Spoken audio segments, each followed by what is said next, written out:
Mr. What?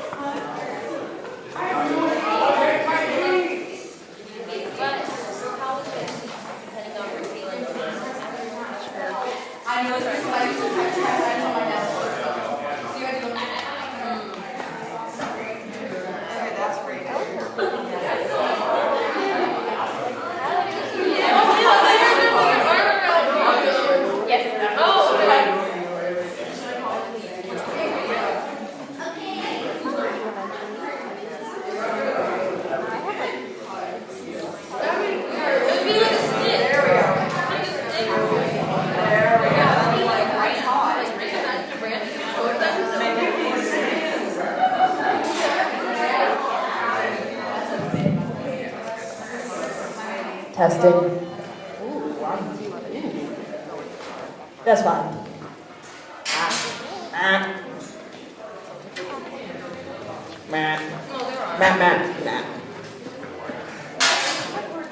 Only the best movie ever.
Like, you know, I'm putting some photos ahead of them.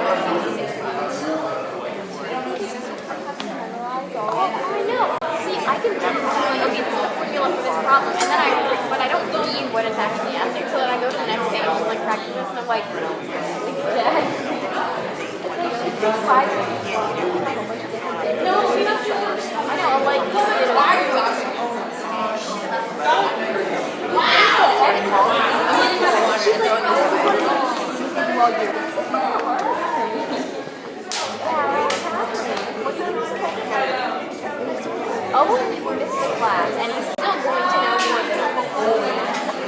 He's going to be like, I want to be like, oh, well, you can help that. Oh, no, I got it. So you will come in? Yes. Like, actually, well, but,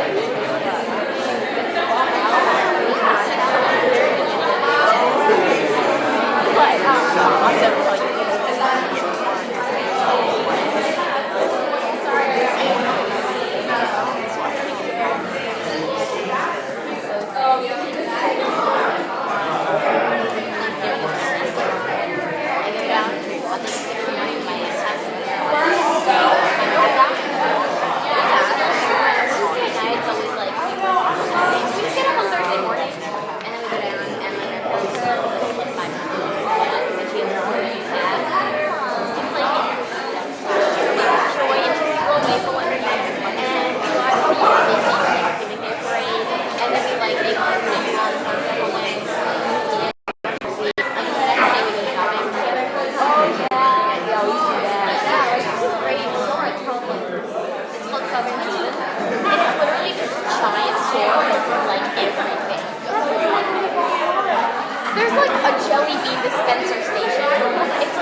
Two-minute warning, then we'll get started. So start heading to your seats. Start heading to your seats, please.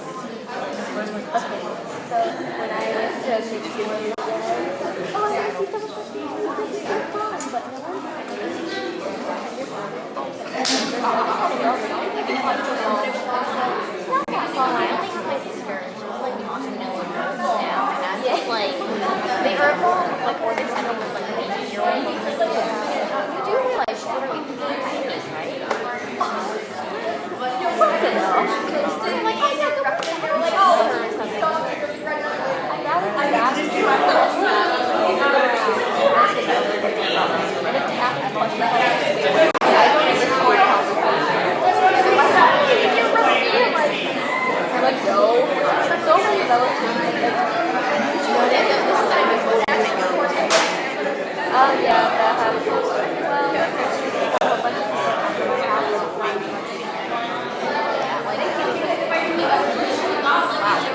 Yeah, it's like my entire mom's side. Most of my my entire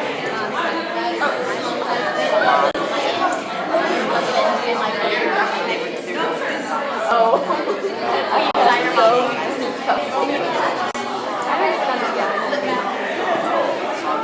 Like, I don't even know who my aunts are. I'm not gonna count them. Like, I don't know them. I'm not gonna count them. My dad had family. There aren't even that many. It's just my uncles and my grandparents. That's it. That's the whole thing. My family's gigantic. Like, all my grandparents are only children, except for one who has a brother and we're not married.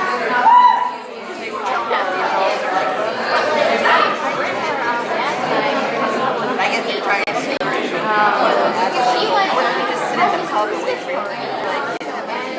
I told her we were brand new school.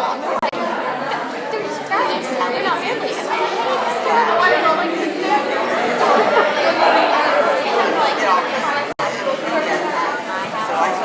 All right, so let's start settling down. Have a seat. Thank you very much.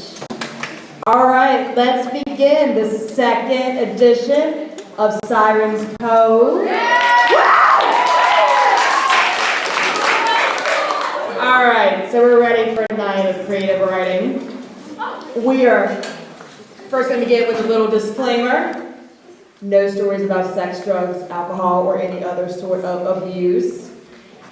And also, any spontaneous speeches, prom posters, or revelations must be pre-approved, which I guess doesn't make them spontaneous, but still must be pre-approved by Mr. Carlson, okay? So keep those in mind.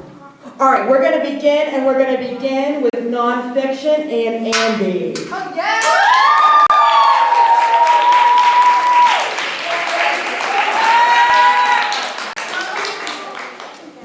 My heart is broken. I have to do something I vowed I'd never do. My paper copy got destroyed, so I have to read off my phone, and I feel so terrible doing this. And my piece is called Less Than 1%, and it won't make sense now, but it will later. When I was in second grade, I was assigned my first project to find out about my heritage. That was the first time I asked anyone in my family where we were from. My mom's side said we were pretty much all Irish, with a dash of Spanish, as my great-grandmother was born in Cuba, but her father was from Spain, and her mother we didn't know. There was supposed to be some German and French mixed in there too, but not much. On my dad's side, we were positive we were mainly French and German. My grandma on my dad's side was olive skin and brown eyes. She's the only one in the family who isn't fair with light eyes. She claimed to be mostly Cherokee, and little second grade me thought that was really cool, so I researched into Cherokee history and culture. So I came into school proudly carrying a poster that had the Irish, German, French, Spanish, and Cuban flags, and a picture of cedar bark and owl feathers, both of which are sacred to the Cherokee people. I took a lot of pride in being Native American, Cuban, and Irish. All three groups have been the underdogs throughout American history. As I got older, though, my classmates and even adults would tell me I couldn't possibly be Native American or Cuban, probably only Irish. And some would say, even if I did have some in me, it wouldn't be enough to claim to be part of that race. So my Spanish-speaking, cafecito-drinking Grandpa Joe, and the fact that my grandmother belonged to the Cherokee tribe in North Carolina apparently meant nothing to everybody else. If you don't look it, you can't be it. So I saved up my money nearly all of my junior year and begged relatives to chip in for Christmas so I could do a DNA test and finally have a definitive proof of my heritage. Then, right after my birthday in May, I had scrounged up enough money to afford it. 98% European. This broke my heart.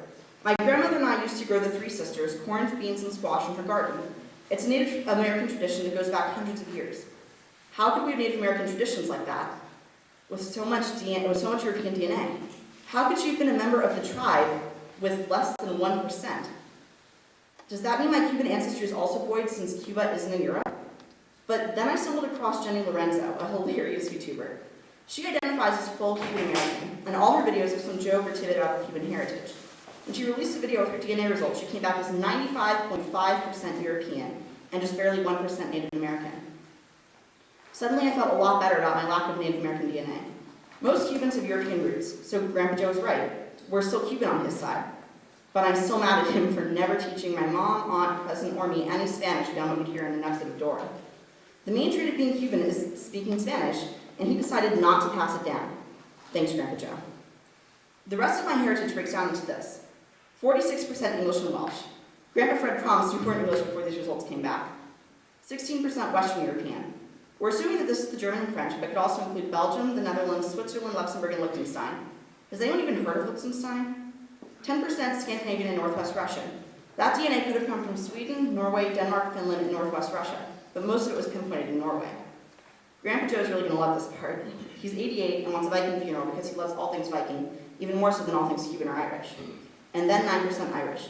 He also takes a lot of pride in being Irish. His last name and my mom's maiden name is Brannigan. He's not going to be happy when he sees that I'm only 9% Irish, but I hope the Viking is enough to please him.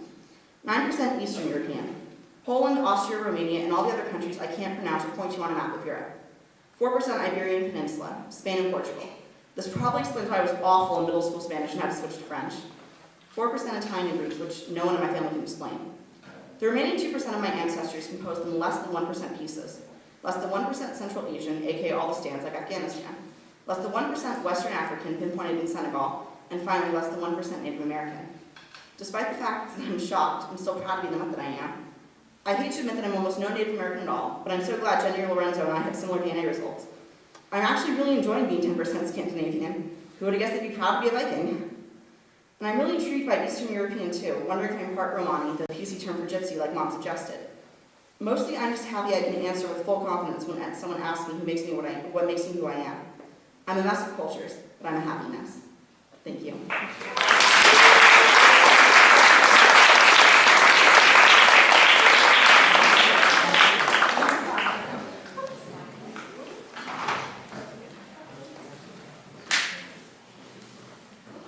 All right, so I do believe Mr. Carlson warned you all that this is going to be at random tonight. So it's going to be kind of like a reader's roulette. So let's see. Next up is Brianna.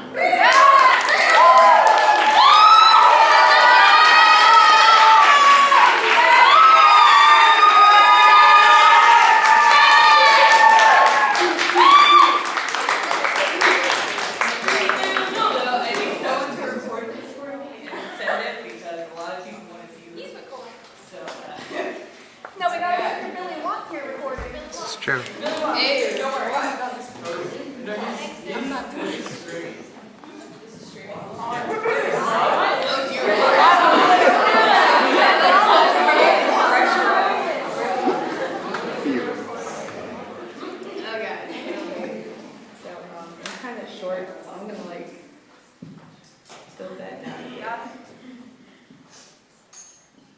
Hello, can you guys hear me now? Okay, cool. So this is kind of like a first draft of the poem. I'm writing a bigger one for the lit mag that hopefully gets in. So if you guys should go, if it does, you guys should go buy it and then read the rest. If you want to, though, I'm not going to force you. But anyways, so hi, my name is Brianna Brooks. This is my first coffee house here at Colgan. I did them at Woodbridge. They were pretty fun. So yeah. The name of my poem is Winter Seas. And here it goes. She takes a walk down by the spring, a pond frozen over, no life to bring. She gazes at her reflection, smooth and slick, yet no chance for redemption. She steps on the ice, glassy and fragile, she slipped twice. Taking a moment, she watches winter winds, praying for atonement. The ice breaks, she falls through the cracks, her life the water would take. Alone in the abyss of black dark water, she won't be missed. The cold surround her, and she accepts it. Things are no longer a blur. I am the sea, strong and free. I am crashing waves for all to see. She wakes upon the snow, winter's purity. Her smile starts to glow. She rises from her pre-laid ashes and walks towards the depths to extinguish the fire made by made by matches. I can't read today. And that's it.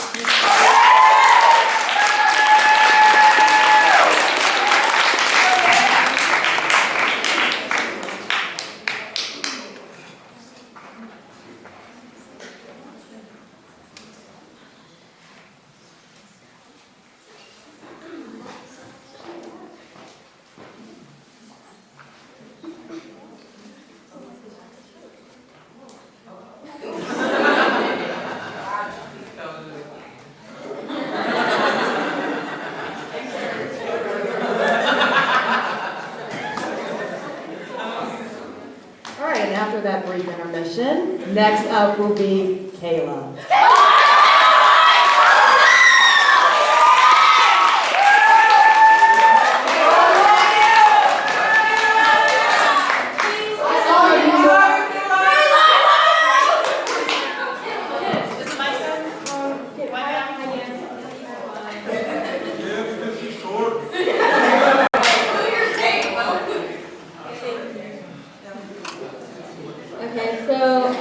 I'm still on my toes, kind of, but Well, we can still write it down for I'm sorry. Okay. What happened to having heels? So I think everyone's. I think that's good. Thank you. Can we get another round of applause?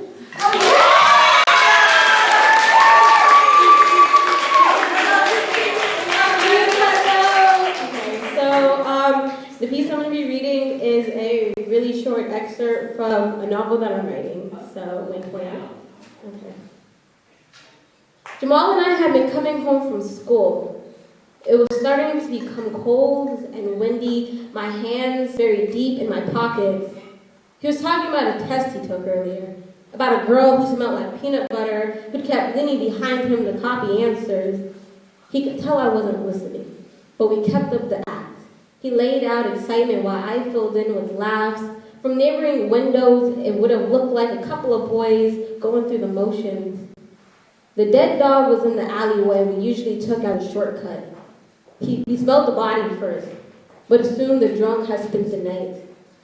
That's old Jimmy's pooch, isn't it? I asked, reaching for a stick to shoo the flies away.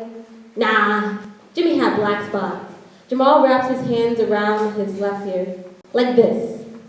We don't speak for a while. Don't move either. The stick meant for flies is now poking to disturb the dead. Jamal was the first to break the silence. Do you think that's how we look? Jamal asked. Does everyone outside of town see us like dead dogs that may or may not have spots on our left eye? Hell no, I said. Everybody knows we're worth something. Everybody knows who we are. Jamal walks past the dead dog. I hope you're right, man, he said. I hope you're right. Thank you.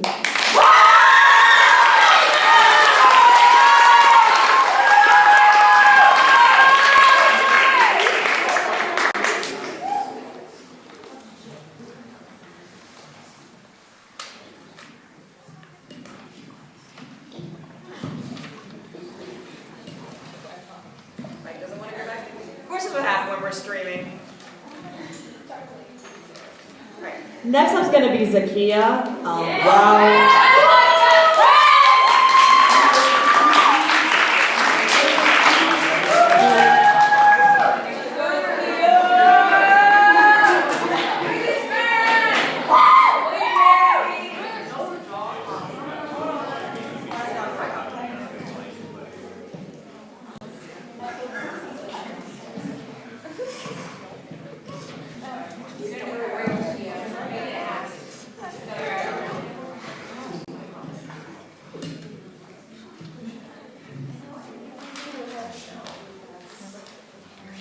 Hello.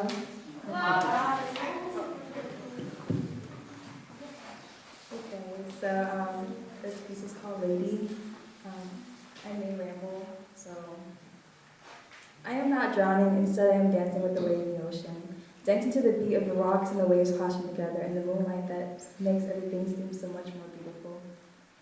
We are dancing with seaweed intertwined in our hair and clamshells in our hands as bubbles escape from our mouth as we laugh along with the moon. We are dancing to the beat of broken clocks and on wrecked ships down that acts as our stage. And the moon, as her spotlight, she danced around me so gracefully as the seaweed that was once in my hair. is now wrapped around me. I'm not dancing, but instead I'm drowning in the arms of the lady of the ocean, drowning in the past that never happened, the moonlight where everything seems to be so much beautiful. I am drowning with the seaweed intertwined in my lungs and clamshells over my eyes as a single bubble escapes my mouth as we no longer try to laugh at the moon. I was never dancing to the beat of broken clocks because they were never broken to begin with. They were stuck, I was stuck in a time that never happened where ships were wrecked and the ocean danced, stuck in a time engulfed with water and sea as lungs.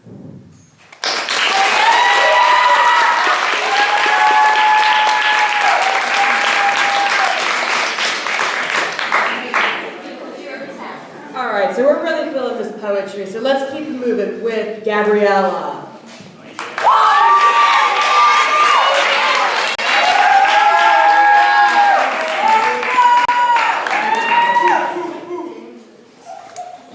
I thought I could write you out of my mind, so I wrote. I wrote about how you hurt me, how you love me, about how we were and how we are. Not even one thing I love to do distracts me enough from you. So let's enjoy each other. We could pretend neither of us know that we love one another. And the next best thing was the tray you left behind. I picked up all the remains you threw behind, placed them in a little bag when you need to come back to your senses. You were there and you talked to me. I felt the old you, the greatest you, the you I knew best. The pain within me, I don't know why it happens. I want to know myself better than before. No matter how many times you said you helped, you didn't. I felt each time it got worse. Each time I got worse, nothing was all right. I was not all right.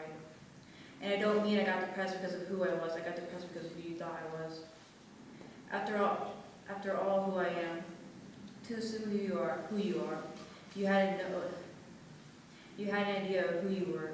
How you acted was not you. How you talked was not you. How you mistakenly manipulative you got, that was not you.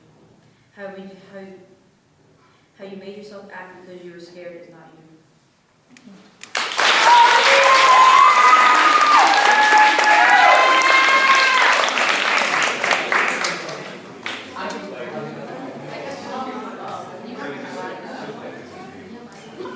All right, let's pick one at random.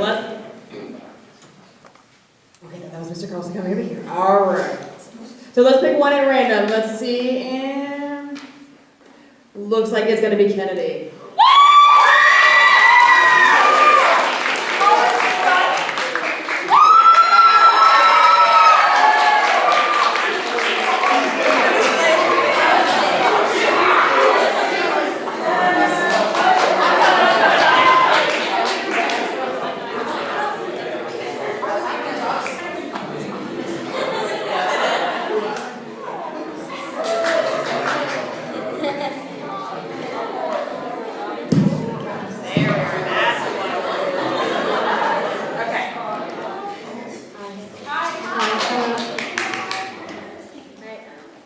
My name is Kennedy. I'm gonna sing a song I wrote.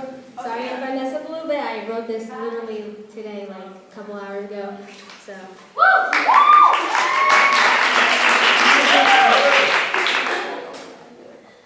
Can you see who I'm trying to be? Fallacy is sheer enough to be.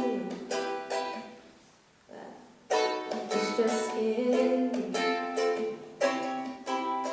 Look here, girl, I'ma show you the world. Wasn't enough, didn't expect it to be so rough. All the people try to tell me how to act, but if I asked, I know you wouldn't have my back. Well, hey, sorry. Well, hey there, boy, in the little room. They were talking about me while I was talking about you. I was talking about you. The frown on his face was a clear disguise, a little bit of truth in a misshapen lie. Just to her eye. So don't tell me to run on home. I think I'm gonna win all on my own. Just this time. And all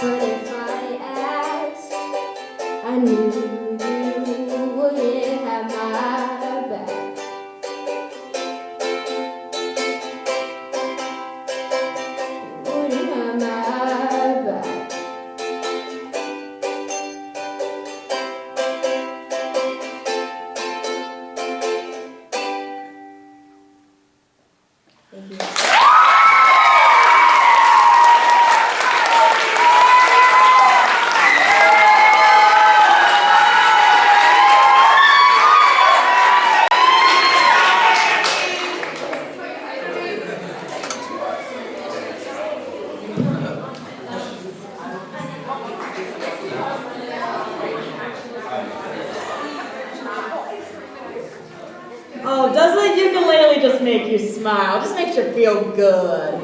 Yes. All right. Let's see who's gonna follow Kennedy.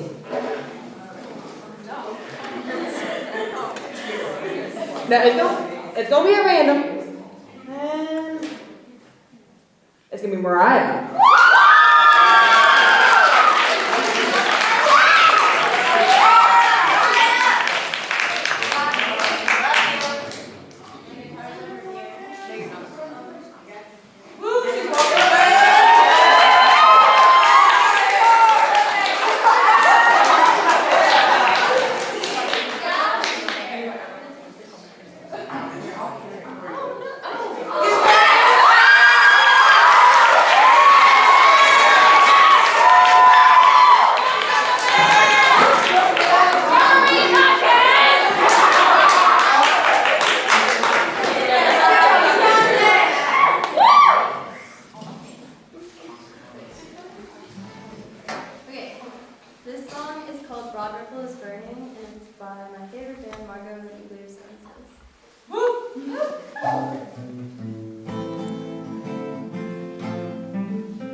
it when you get the audience to sway like that. Like, that was some serious sway action, y'all. All right. Next up is gonna be random. Morgan.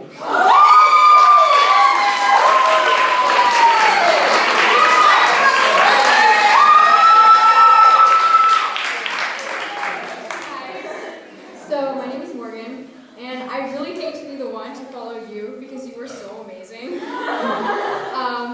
But I'm going to be reading. I'm going to be reading an essay that I wrote in 8th grade. It's called This I Believe, and it's based on the speech by Muhammad Ali. This I believe. I believe in equality for all people, regardless of race, gender, religion, sexuality, or otherwise. We, as one human race, have created ridiculous barriers to separate ourselves from other people. We live to deem ourselves better than others, with unbridled bias and hatred of someone different, even if the smallest, pettiest ways possible. This, I believe. All of us live in a world where long-standing ancient barriers divide us. These barriers are now obsolete, slowly crumbling after a lifetime that lasted more than it should. However, the problem we are now facing is that they still stand. In some parts of the world, people's lives are being stolen just because they're different. In other words, bad or broken. Picture these scenarios. A newborn baby's earth-shattering cry pierces the heart of her two-year-old mother as she is wrenched from the woman's trembling hands. The child's life is cut short with the sharp blade of a knife or the flat, rough bottom of a large stone, just because she happens to be a girl. A silent, sullen man, bound and gagged, with no hope left to fill his struggle, feels the scars on his back from the lashes he received as punishment, and closes his eyes as the line of gunmen open fire. Just because he committed a truly terrible crime, to love another man, his body now lies crumpled in the dust. A lone soldier, dressed in tattered and bloody fatigues, has a roughly hewn sack pressed over his head. It surrounds his neck, choking him. However, the cold metal pistol pressed against the back of the soldier's neck is what kills him. Only because he was a Christian. Those scenarios were horrid and ghastly, weren't they? Here's the sadistic twist. They're real. The innocent, mindless slaughter of masses of the people on the basis of race, gender, sexuality, or religion is utterly unacceptable, but it happens every day. We, as intelligent, free-thinking human beings, have the potential to overcome this, yet we don't. We don't because our primal fear of the unknown subconsciously prevents us from creating big changes in the way our minds are set. In a way, it's an inner revolution. It's not just that, however. We have been handed down generations of personal bias and hatred from our forefathers that is ingrained in us from the moment we were able to understand it. It is a misconception that change is easy. It is also a misconception that change is impossible. Sometimes we realize things have to go wrong before they can go right. Other times, we ignore what's going wrong and cover it up because it is a blemish on society's perfect image. It is considered a heavy topic, taboo, even inappropriate to talk about. However, acknowledging the horrific truth is how we can help change ourselves and change others by working to erase our preconceived notions about people who are different from us. The world may be a war-torn, dog-eat-dog one, but with our help, it can change for the better. I believe in equality for all people, regardless of race, gender, religion, sexuality, or otherwise. We, as one human race, are working to achieve pure equality, maybe through our beloved soldiers, feminists in third world countries, or even some of the U.S. congressmen that can rule a law unconstitutional. This, I believe.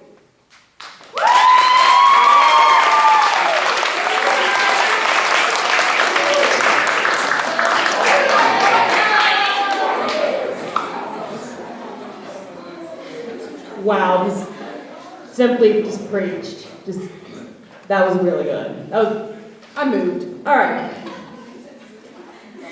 So keeping it moving, we are going to have Crystal read that.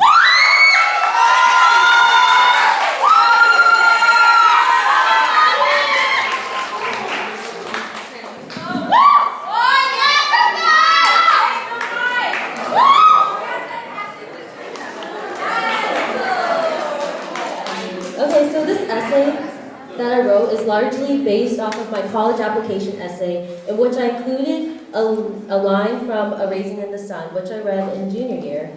So it makes a lot of references to the poem and to the novel.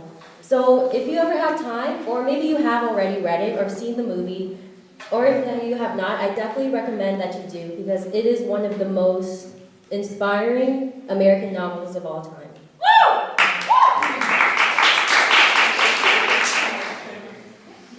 Harlem Renaissance writer Langston Hughes once asked, "What becomes of a dream deferred?"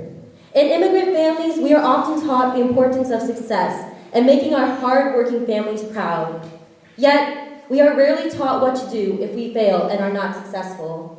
In the novel, A Raisin in the Sun, failure is examined and answers Langston Hughes' age-old question.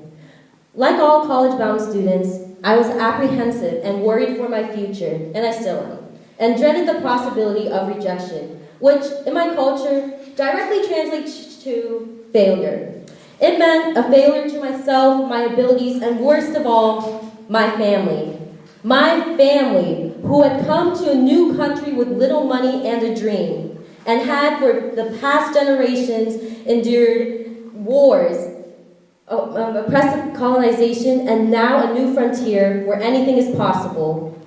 Junior year is a stressful year, as many people will tell you, and as I can definitely tell you as well. And for me, it felt like I could either make it or break it. So I loaded up on APs, extracurriculars, and even took 2 jobs. I was unstoppable, except for the times when I broke down into tears and anxiety possessed my body. These moments made me realize that I'm not invincible, and I'm not unstoppable, and I realized that I'm breakable, vulnerable to failure, just like any human. And for the first time, I realized that I will not always be successful, and I will fail many, many times. So what becomes of my failure? Will all my family's sacrifices have been for nothing? Will I become a disappointment for them and everyone I know? So what becomes of my dream deferred? Do I allow it to sag like a heavy load? Do I allow it to crust over in a sugary syrup like a raisin in the sun? Or do I, like my ancestors, who, despite all their successes, had many failures, like when they failed harvests, and when they failed to find grains of rice in the bodies of fallen soldiers, and failed many immigration applications and waited over 20 years to be accepted into America, and had even seemingly failed to integrate perfectly with American society, and, like the Younger family in A Raisin in the Sun, do I allow my failures and my deferred dreams to explode and become inspiration so I can live out my wildest realities? Thank you.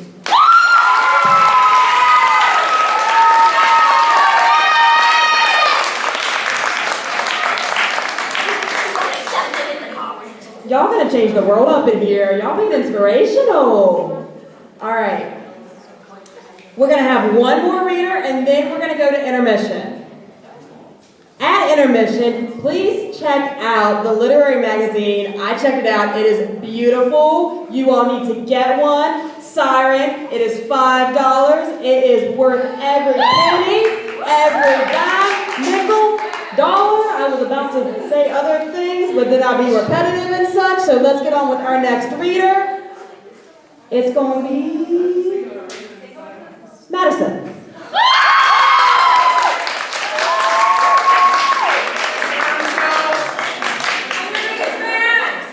Actually, I'm in the black box every day for class, and I don't believe in using microphones, so I'm just gonna talk out loud.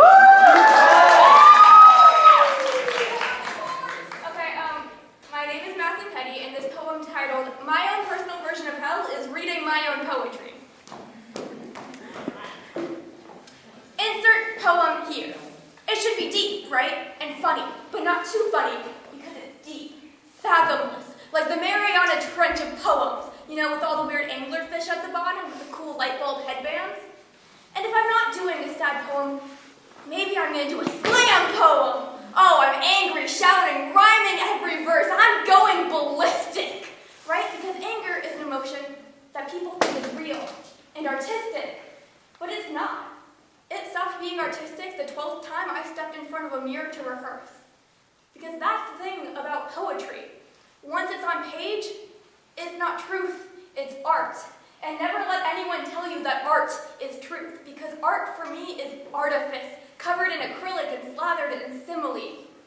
Art is all lies that we tell ourselves to make ourselves feel better and then present to the world. Because art is one half presentation and one half sheer solidified audacity. Because I must have a high opinion of myself if I'm prepared to throw my soul to the world and expect applause for it. And I don't think I'm ever going to write the perfect poem.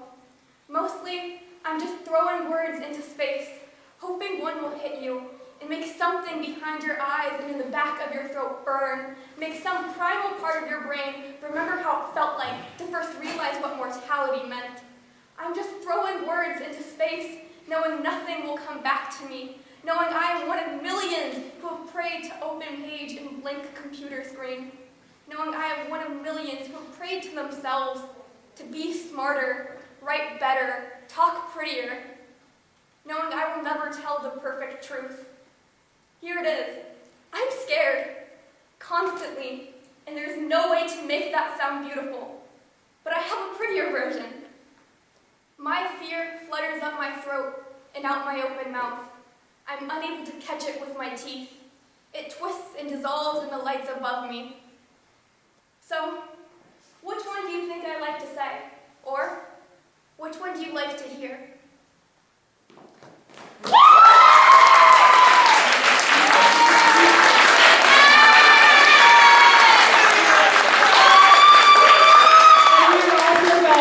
Think highly of yourselves enough to come here for applause because you all are awesome. All right, we're going to take an intermission, about like 5 minutes, so get some snacks, get your audition of Sirens, and be back here ready for the second half.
And this is the original song I wrote for an English project. This is called Mistakes, because I make a lot of mistakes. And mistakes.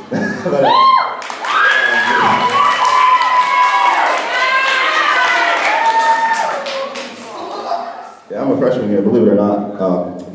So this is kind of like, yeah.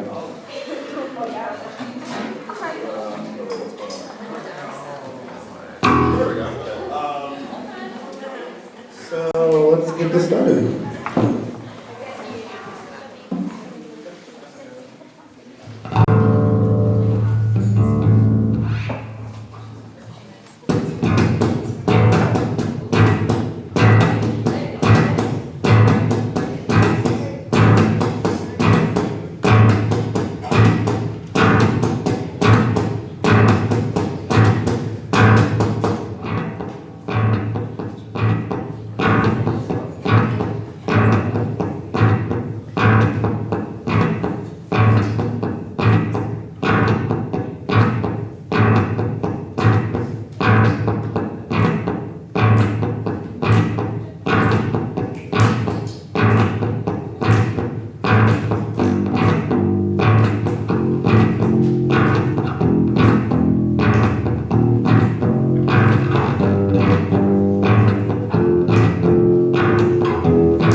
Circles jumping over hurdles, I can't stop now. Lately it's been getting heavy, people always trying to put me down. The powers that try to control how we live, who we love, will not work anymore. I've made mistakes and I've learned from them, so they won't come back and haunt me more. And I know you can take everything away and I'll still be me. And I know it'll get better and my life will ebb and flow. I'm making time for the lies, I'm putting it on the shelf. I'm done with people who care about themselves and no one else.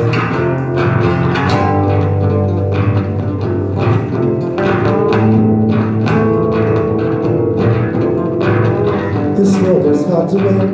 Think twice before you begin. Losing is never sin. Just let out, get back up again. I do it all the time. Make moves that don't even rhyme. My words are out of time. Yeah, don't believe everything you hear. Don't control the way you think.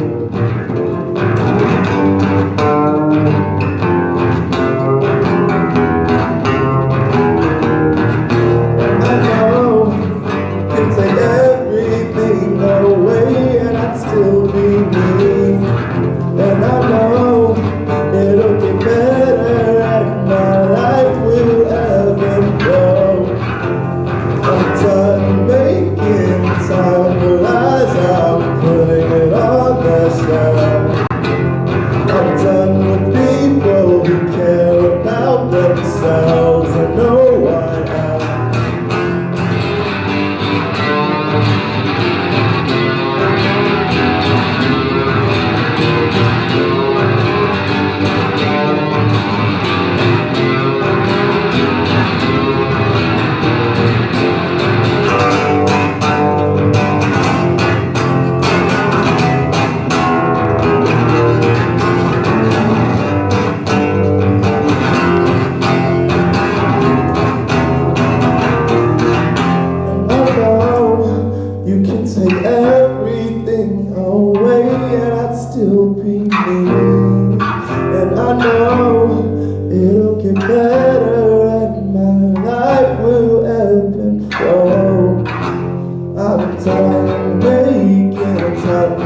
I'm done with people who care about themselves and no one else.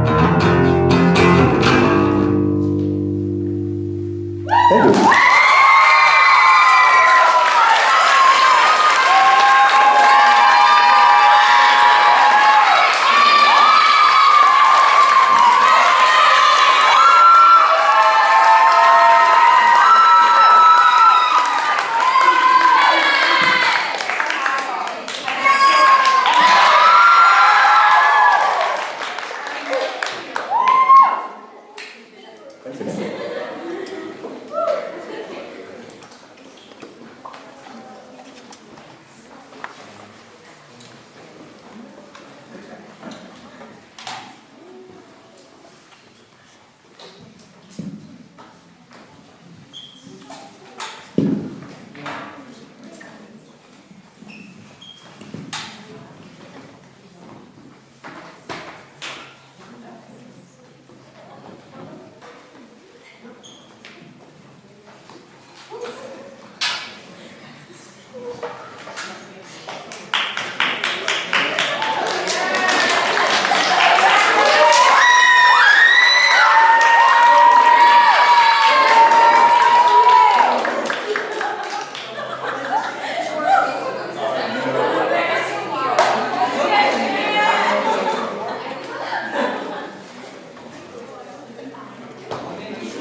All right,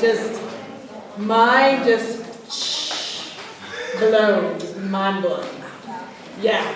All right. Wow. Yeah.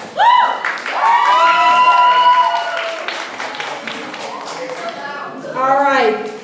To continue, our next reader is going to be Sky.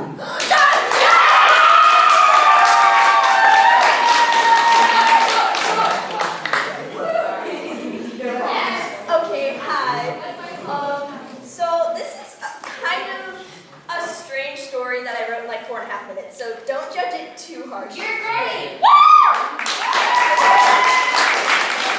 starts out really weird, so just bear with me, okay? Remember that time you called your friend stupid? It was just one joke though, don't worry. And it was funny. The whole group of people you were standing with laughed. Then it was over. Everyone moved on to a new topic of discussion, and it wasn't even in anybody's mind. Except your friends. Remember that time you didn't want to finish that glass of milk? You dumped it down the drain. Or that time you dropped that ice cube, you kicked it under the fridge. Those things didn't stay in your mind, but maybe they should have. If you dumped a glass of milk down the drain every night, you would have wasted a gallon by the end of the week. And if this occurred every week, you would have roughly wasted 5 gallons by the end of the month. If you dumped 5 gallons of milk down the drain every month, you would have wasted 60 gallons of milk in a year. That's 365 glasses. Not to mention a lot of angry cows. But you see how little things add up? Everything works that way. Think about this. If you kick an ice cube under the fridge, it seems like it goes away almost immediately. Out of sight, out of mind, right? But if you truly think about it, you'll realize it doesn't. It'll sit there until it melts, and once it's melted, it could leave a watermark. You just damaged your mom's beloved hardwood floor without even realizing it. Sure, it's just a tiny mark, but then again, kick enough ice cubes under the fridge, a puddle will slowly start to leak out, completely ruining the wood. Maybe even breaking the fridge. If you call your friend a name, you're kicking the idea of them actually being that name into their mind. Most of the time, it'll just melt away, but sometimes it will cause damage.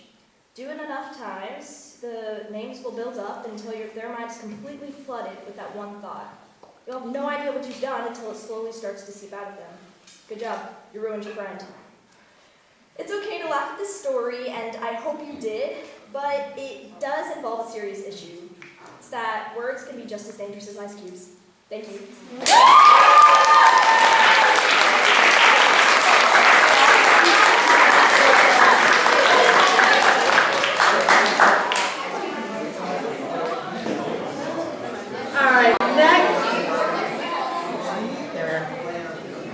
All right, next up at Sirens Cove is going to be Sofia.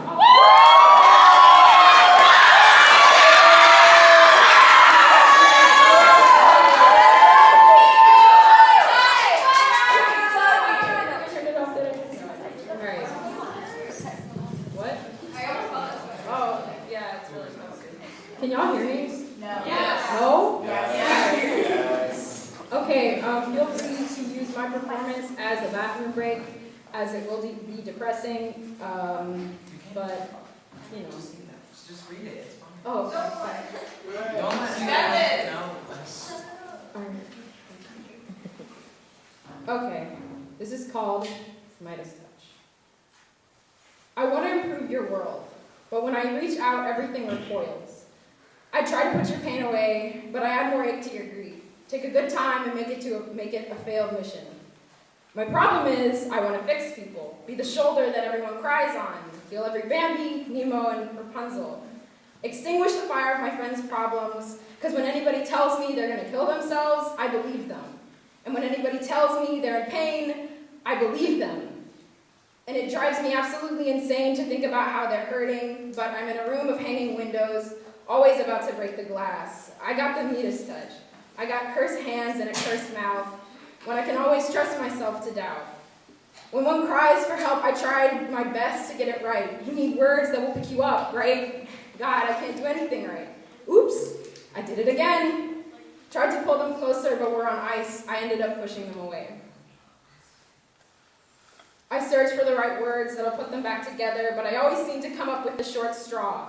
And through the phone, I can hear their eyes and their tears telling me off for making one too many mistakes, but I didn't mean for this to happen.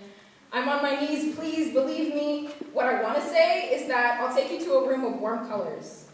We can drink honey and set your hurt aside. No need to run and hide. We can drink honey tea and eat fries. I'll make it better. But it seems whenever I try, all I hear is, oops, I did it again. Push them even farther away. Made matters worse, didn't I? It's because I got the Midas touch, and cursed hands and a cursed mouth, when I can always trust myself to doubt. So please accept my apology. Understand when I say, I'm sorry I couldn't help. I'm sorry.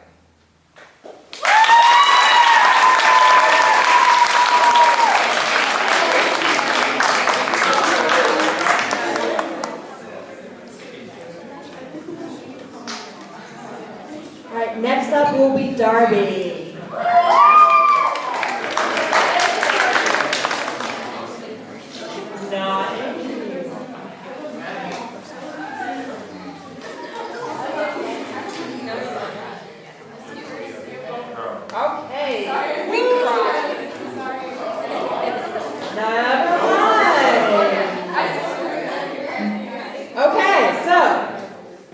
Scratch that.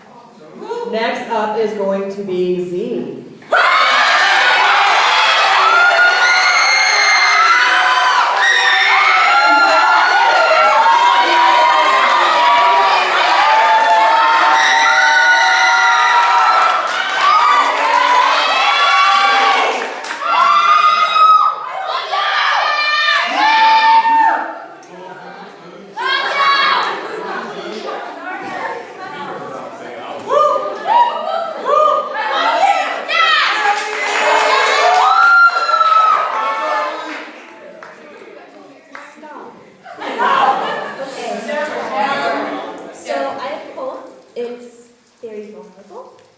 For me, so if like my legs start shaking or whatever, I'm sorry. It's just nerves. It's titled Behind the Name. Hi, my name is Zaire. A lot of people know me by Z. I was born March 1st around 6:30 p.m. That makes me a Pisces. Some days I believe in my zodiac sign, and some days I discredit everything about my sign, which is honestly the most Pisces thing for me to say. I'm half Panamanian and half black. I didn't learn Spanish up until 7th or 8th grade. Ahora soy peor hablando español. I'm 16. I weigh 120, 125 pounds at 5'8", on a good day. I hate exercising up until I start doing the workout, and then I just hate it more. I tend to wear my heart on my sleeve, have it displayed for others to see me authentically. People sometimes forget to treat it with soft hands, so it ends up purple and bruised in the end. Hi, My name is Zakiya. My perfect idea of a first date is catching a movie and grabbing food afterwards, preferably Korean barbecue or Five Guys. My passions include blasting music at 2 a.m., sleeping for 10 hours straight, forgetting monologues as soon as I have to perform them, and staying up till 4 a.m. writing prose. I'm a lot better on pen and paper than in person. I like to keep to myself. Have my nose in a book or write my next piece. With a notebook, I can carefully pull out thoughts and phrases, carefully stick them onto the page, leaving a different imprint of me, though in person, I'm a mess. Talking to people leaves my stomach feeling crammed with fast-flying butterflies. When I start, my hands get all warm and sticky, my tongue either shoots along sentences with no stopping, or my tongue tumbles over itself. I have good days and bad days, and days that leave a bad taste in your mouth. I call my good days my footloose days, my get lost in the movement days, days where I let my body lift me off to another world, days where I move to the beat of my own drum. My heart thumps in 8 counts. My hips become mesmerizing, laced in a sense of sensuality with a twirl. Every twist, every turn, every pirouette or grand jeté allows me to feel free. I call my bad days my death days. My mind is like a graveyard packed with ghosts long forgotten. Haunted by insecurities I thought I buried 6 feet deep. Anxiety slowly rises from her grave, but first she sends fear. Fear likes to hide in the corners of my mind. He strikes me in the middle of the night and reminds me of how I do not like the dark, that darkness leaves enough space for my thoughts to scream to no end. Fear reminds me that within the darkness, I'm lost, I'm stuck, and I'm alone, and that the shrieks will never go away no matter what I do to buffer them. And then panic latches onto me. She wraps her hands around my neck. My heart begins to clatter against my chest. She chokes me with a smile, so I slap at her hands, hit against her chest. I push and I punch. I do anything to get her stopped, anything to get her off, only she's quick to force the air out of my lungs. When I'm on my last breath, and when I lose all feeling in my body, she throws me down to the ground and allows me to breathe again. My mind carries a sickness that's yet to be treated, that I'm still trying to cope with. But my heart holds a disease that I can't get rid of. To me, love is like an operation. My partners become surgeons and I am their willing patients. I let them dissect me, pick and choose what parts they enjoy for themselves, outline my faults and attempt to replace them with something stronger, better, and new, except my body wouldn't enjoy these new sets of organs. I thought she was different.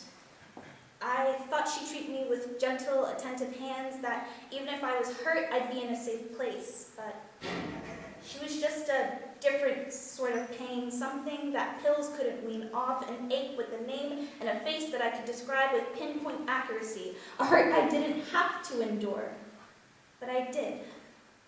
Blindly devoted to her, I take every form of affliction. Her tongue spat out a poison my heart couldn't take, but her kisses were laced in honey. Something so sweet, I'd forget every wrong. When she was tired of her rejected replacement, she left me on the table to put everything back in place. I lost a part of me in her I learned I won't get back. But that's okay. Every day I discover different parts of myself that I wouldn't with her. It reminds me that I'm better off without her, and that I still have some work to do. Thank you.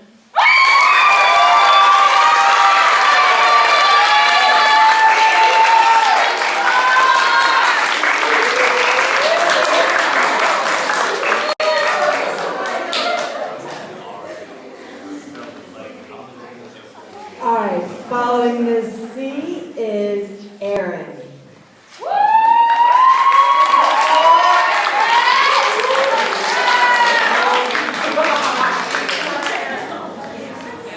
What's wrong?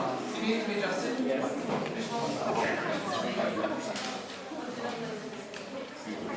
One second, scroll.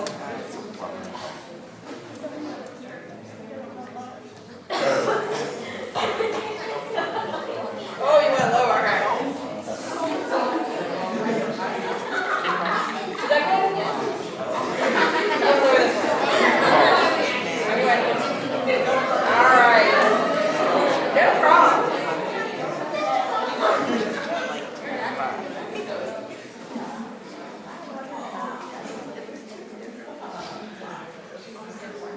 This is an excerpt of a novel that I'm working on. This excerpt is titled The Wolfman. Sabrina's teachers all made extra effort to introduce her as the new student, which seemed odd. Back in New York City, there were about 8 new students every hour. If they'd all been introduced, there would have been no time to teach the lesson. Maybe it was a small town thing.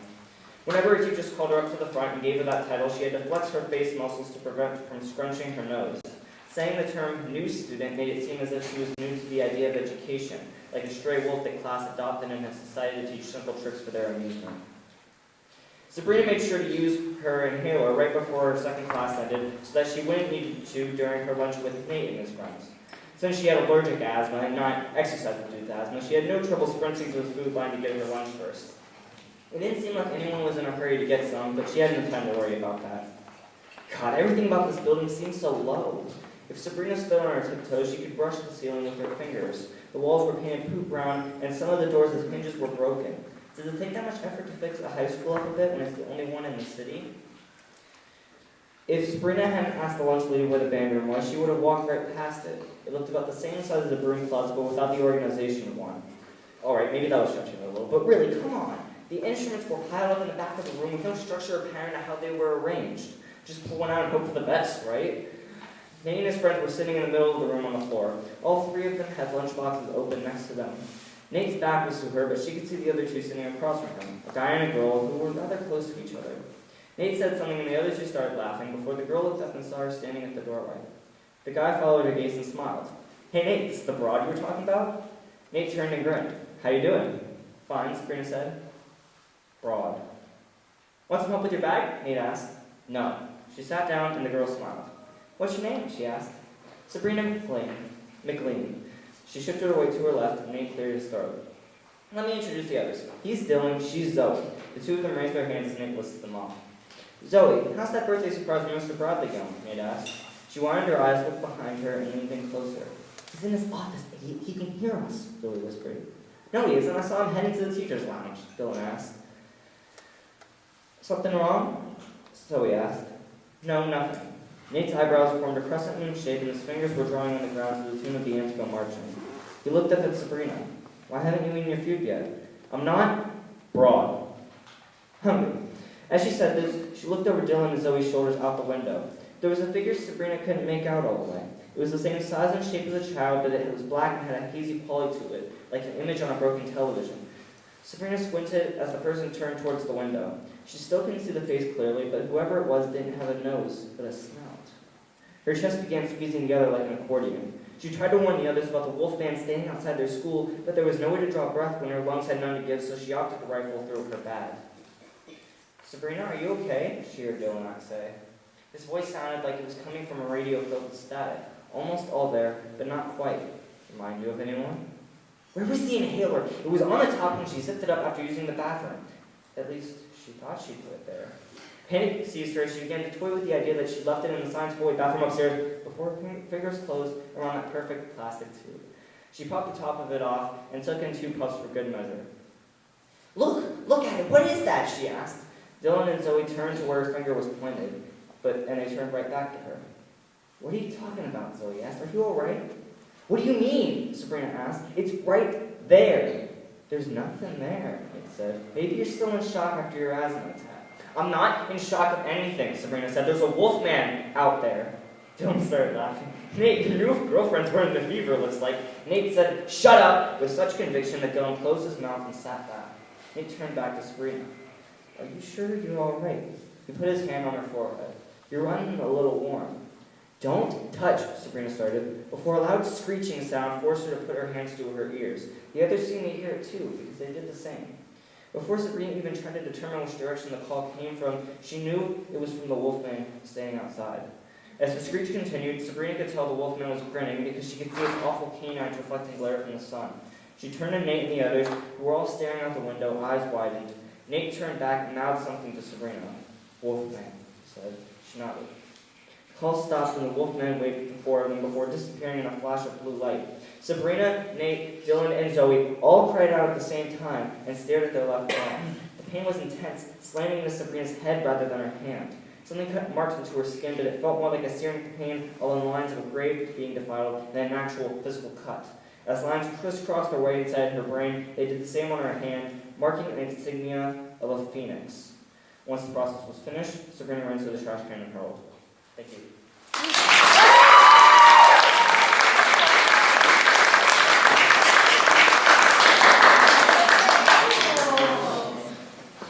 All right, we're starting to reach the home stretch. The second Sirens Cove. Next up will be Caitlin.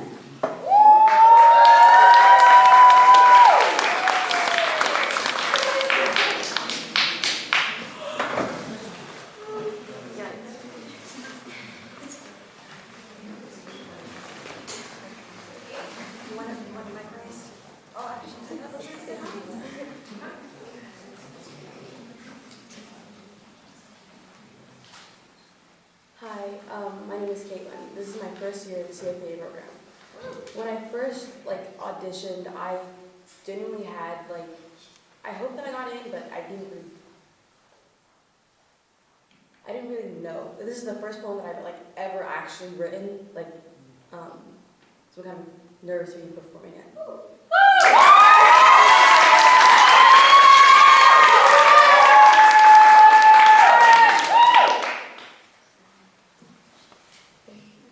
America Unfiltered. America, the land of the free, the home of the brave, and a million broken promises. Shattered dreams are this once great nation's new reality. The infiltration of blood and of hatred flows through the hands of its people every day. You see, it's okay to love whoever you please. Just make sure you can turn a blind eye to the hateful glares and put up a fight if it comes to it. We promise basic human rights to all unless the color of your skin is wrong. We cower in fear of those who are supposed to protect us, praying the one who's looking down the barrel of the gun isn't someone we love. Or how about when I'm out with my friends and a police car stops us because I fit a profile? But no worries, right? It'll be okay, right? As long as I put my hands up and do as I'm told. Boom, I'm hurt, I need help, and I can't breathe. People who once sought refuge here in this great nation leave in the middle of the night, trembling in fear that they'll be deported back to nations at war. Threatening cries ring through the nation. Build the wall. The wasteland of bias and opinions and social prejudice dominates the airwaves that contaminates our youth. Bachelor billionaires are living it up, while an army of forgotten children shiver in the streets and beg to go to school for their one free meal. America, a land that was once great, that is now imprisoned, and where freedom is no longer free.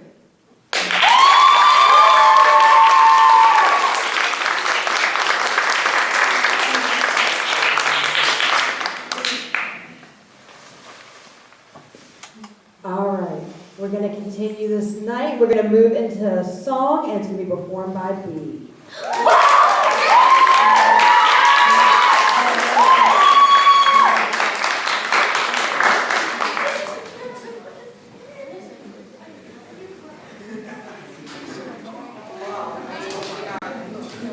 We got Wally on it. I think Wally likes best.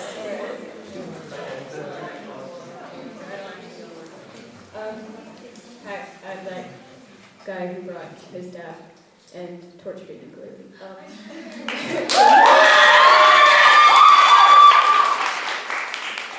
going to be singing a song called Sweet Sistine by Daisy and the Scouts.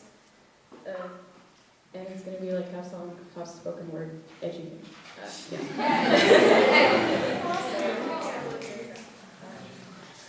Don't wanna be somebody's mother, don't wanna be a wife.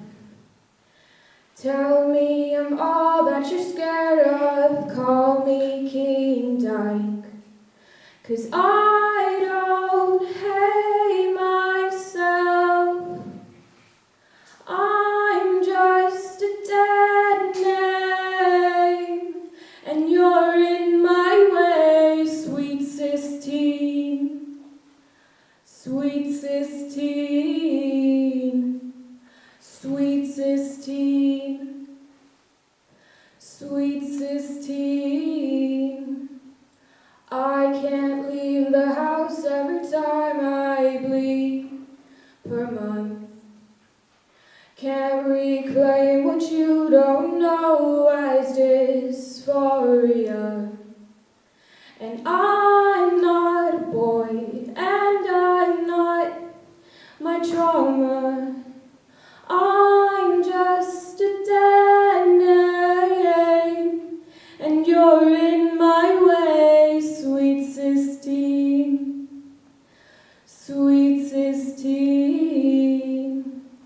sweet Sistine, sweet Sistine.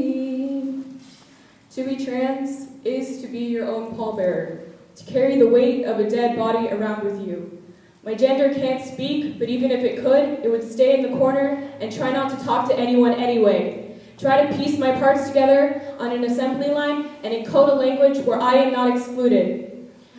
If my gender could be sold, it wouldn't fit into the pages of a Mrs. magazine. If my gender had arms, it would point out all the rallies I didn't get an invitation for. How in the second wave we fought for gender equality and limited the number to 2. And if my gender had legs, it would sprint towards all the progress that feminism is making, towards all the progress that even TERF feminism is making. Because I may be the most confident person, and I may break all of those ceilings that someone puts up. But to my family, to my parents, and to those who only give me a glance to sum me up, I will always be a sweet cis teen. Thank you.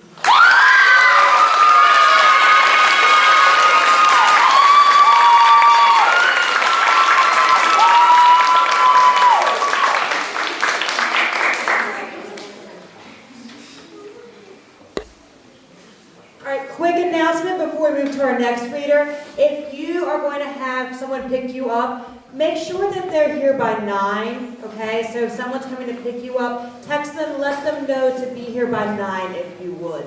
Thank you very much. All right, next up, we are going to have Sherry.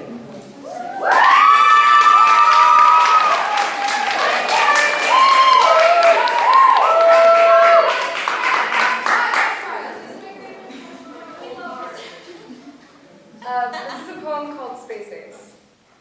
You were complete opposites, but as they always say, opposites attract. She always laughed, a bright smile on her face, and you memorized the sound. She always talked about the future, never staying in the past, constantly on the run. She wanted to go to space, for the stars of it brought her here, and she'd love to visit them again. You said you loved the Earth, but little did she know that she was your world. You never knew what it would be like to lose someone you loved so much. But as you look up at the sky again, and you see the stars blazing bright, you know she's finally home.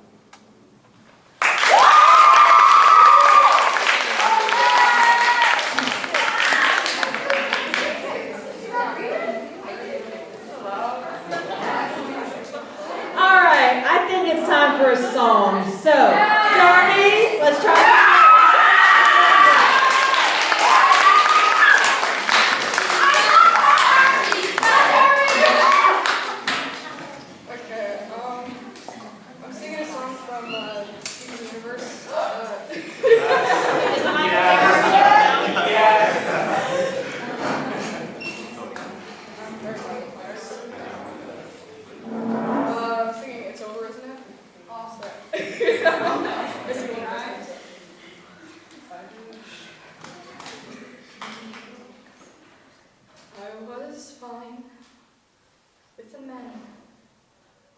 Into a life now and again, I was fine, 'cause I knew that they didn't really matter until I was fine when you came, and we fought like it was all some silly game over her. Who should choose? After all those years, I never thought I'd live. It's over, isn't it? Isn't it? Isn't it over? It's over, isn't it? Isn't it? Isn't it over? You won, and she chose you, and she loved you, and she's gone. It's over, isn't it? Why can't I move on? War and glory, reinvention, fusion, freedom, retention, out in daylight, my potential, bold, precise, experimental. Who am I now in this world without her? petty and dull with the nerve to doubt her. What does it matter? It's already done. Now I've got to be there for the sun. It's over, isn't it? Isn't it? Isn't it over? It's over, isn't it? Isn't it?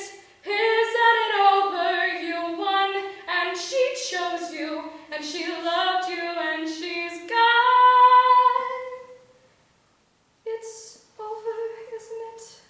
Why can't I move on? It's over, isn't it? Why can't I move on?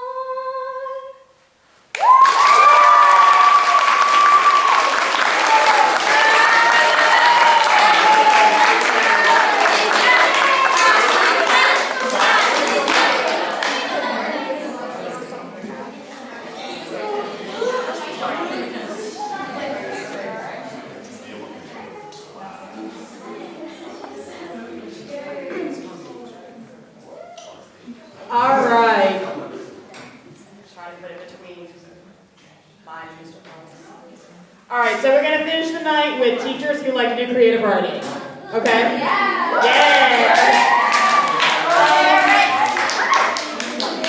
I wanted to read one. I have not really touched this one since my MFA. But last week marked the 7-year and 1-week anniversary of my dad's passing, so I wanted to read this for him. So I haven't read this one in like 6 years, so I'm a little rough on it, but wanted to do this for Dad. So anyway, it's called The Clock.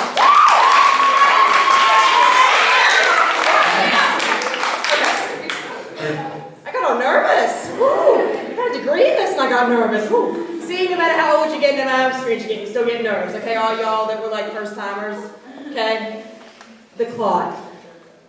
A stone thrust from the most rudimentary sling, a cut of goat skin, a cord, the body's momentum. The stone will land, will it will. Bone, organ, meat, human as study, an anatomy model, transparent glass exposes the interior workings. Figure A, the heart, the size of a fist, chambers and vows. Human as paper and curls of limbs, our arms hug our own shoulders. The weight is simpler than a child's thoughts or a pool of water or love, father's helpless love. Simpler than the long vows, pointed flick of tongue against my upper teeth as I mouth love, father, as I mouth thrombosis. It is the coagulation of the red humor, nodular and quiet. I fear its eviction from a deep vein, just as I fear night will come undetected. I think how we die in the language of night. The hard mass of platelets entered the heart. He seized brain dead and completely died in 90 seconds. A nurse uncharged the defibrillator. A doctor slid his hand down over the eyes, shut him into night. Thank you.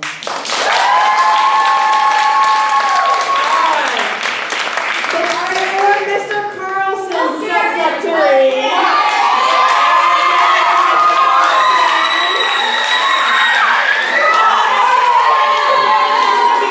You know we got some plugging to do. January 26th is going to be our next Siren Cove. Yeah. We got to make this grow, okay? It's getting bigger each time. We're getting more readers each time. So tell your friends to tell their friends. You all need to get here. You all need to get at this mic January 26th. And now, the one, the only, the incomparable Mr. Carlson.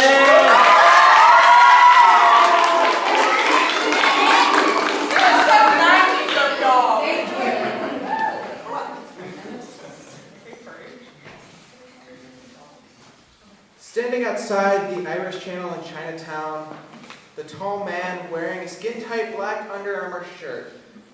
Adorned to his chest was his race number, and around his neck was his medal.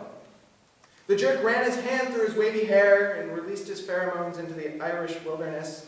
The women next to us melted as he looked at them and loudly said, "I just love to run.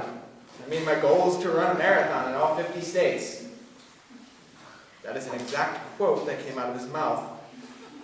Now, I had no reason not to believe him, but did he have to rub it in to all of us? And with that, a horrible idea was born. We left the channel and went back to my friend James's apartment, where I proudly announced I was going to run the rock and roll marathon in Washington, D.C. To prove it to them, I went on James's laptop, paid the fees, and registered as a participant in the marathon. My logic, which there seems to be none, was that if I had paid the money, there was no way that I would let it go to waste. And then I woke up the next day, got ready for work, and soon realized that I was going to have to run a marathon. 26 miles, 42.195 kilometers, 1,647,360 inches. There were multiple problems with this situation, like the fact that I am not a runner. In fact, my athletic expertise exists solely in recreational sports that are not even sports to begin with. I have a three-way tie for the greatest athletic achievement of my life. When I was 13, I was forced to take part in a karate tournament. Now, I had been around the block a few times when it comes to getting into rumbles, but the consensus was that I was going to get my rear end kicked. That's when the karate gods gave me my first break. The age cutoff needed to be changed the day of, so at 13 years of age, I was now the oldest member of my group.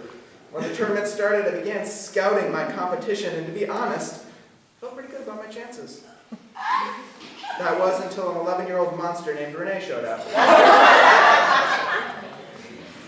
Everyone watching just chuckled at the thought of this tiny petite girl in pink karate attire stepping into the circle to challenge the boys. No one chuckled after she broke her first opponent's nose in 8 seconds. In fact, her next opponent told his mom that he wanted to forfeit. If she had listened, she wouldn't have had to pay for the hospital bills to repair another broken nose. The karate gods decided to give me my second break when the official judges found Renee's forceful contact a bit much and disqualified her from the rest of the tournament. It just so happened that I was next in line, and I ended up walking out of there holding a first-place karate tournament trophy that I brought home, put away in a closet, and never spoke of again in case Renee could somehow hear me. I saw Final Destination. You can only cheat death so many times. My high school sporting career was limited to 2 years of amateur wrestling. No, there are absolutely no pictures of me in a singlet, don't even try to find one, and professional dodgeball. Well, maybe it wasn't professional, but it was close. So, along with 7 of my closest friends, we decided that we weren't athletic enough for real sports, but what kind of people actually show up for a dodgeball league, right? Wrong. We were manhandled by nearly every team we played, and when the playoffs came, the outlook was bleak. That wasn't until a massive snowstorm hit, rendering 4 out of the 5 best players in the league's cars inoperable, and we somehow accidentally found ourselves in 3rd place. Our team did not get a trophy, but we did get some nice t-shirts that I still wear. A lot. I am a 2-time fantasy football champion. The 3rd one's not really an athletic achievement, but based on the first 2, can you just kind of give me that one? But in any of those events, did I mention running at all? Of course I didn't, because I am not a runner. Literally, the only time I have ever ran was if I was being chased. And despite being on the wrestling team, or on a dodgeball team, or whatever other embarrassing stories I have already told you about, I was not chased often. And I was now signed up to run for 26 miles in a row, all at once. I needed to train, and I did. I trained for real. I set up a running schedule. I went to the gym. I even dated a girl for a few months who ran races for fun while dressing in costumes. That was not the reason we dated, but I'm sure that was fate's reason for why we broke up. My weekends were designed around my runs, and 2 weeks before the big race, I pushed myself for 24 miles, which I completed. I didn't move off of my couch for the next 36 hours, but I did it, and it felt kind of good. There was a chance. I was starting to believe that I could do it. And that's where I was wrong.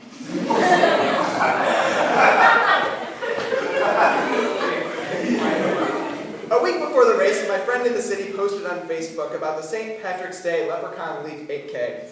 I had no plans for the weekend, and I figured, why not? It was only 8K. I could do this in my sleep. So we made plans to meet up, I paid my fees, got my shirt, I was ready to go. With the wind blustering, I got into my starting position near my friend and waited. Hundreds upon hundreds of people were lined up alongside me, ready to run. Listen, I wasn't looking to get first place, I just wanted to beat my friend's time. And as the race went on, I was doing well. I was keeping pace with everyone, drinking water like a champ, slamming my plastic cup on the ground as if I was saying, "Hold up, people! I am running way too fast, and I can't hold on to this cup!" Now the next part's a little embarrassing. I don't know if it's more or less embarrassing than everything else. So right around the 3rd mile, the world seemed to be in order. My music was great, my legs felt wonderful, my thirst was quenched. That is until I saw that gingerbread man.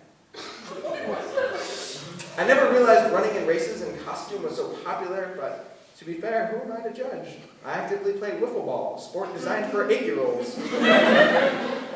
I have to say though, there was just something about this gingerbread man racing past me that made me furious. My face red, the fury building. I told my body to step it up. I would have been fine getting my nose broken by an 11-year-old girl in a karate tournament. I would have been fine getting the last place in a dodgeball tournament.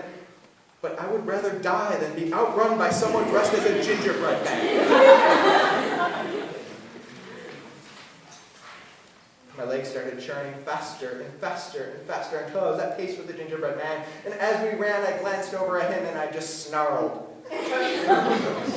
Not like a dog, per se, but not like a human either. We can both agree it wasn't the finest of moments for me. Footstep for footstep, we were together. Nothing was going to separate me from my goal of beating this gingerbread man. Okay, there's one thing. There's this pothole on 13th Street.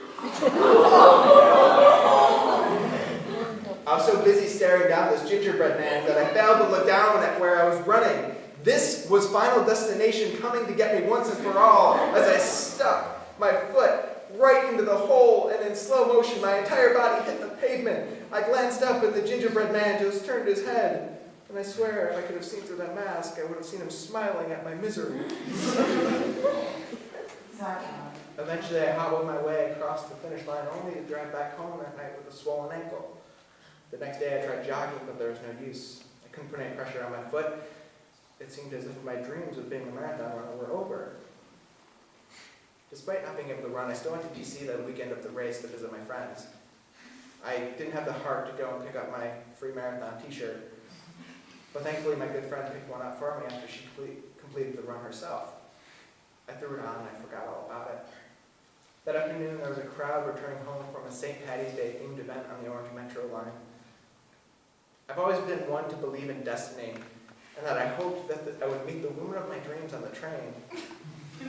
After seeing what I saw on the train this night, I hope she wasn't on it. There were people making out, people getting sick. The entire train ride, I tried to ignore the people around me just to have a silent conversation with the cute girl in front of me.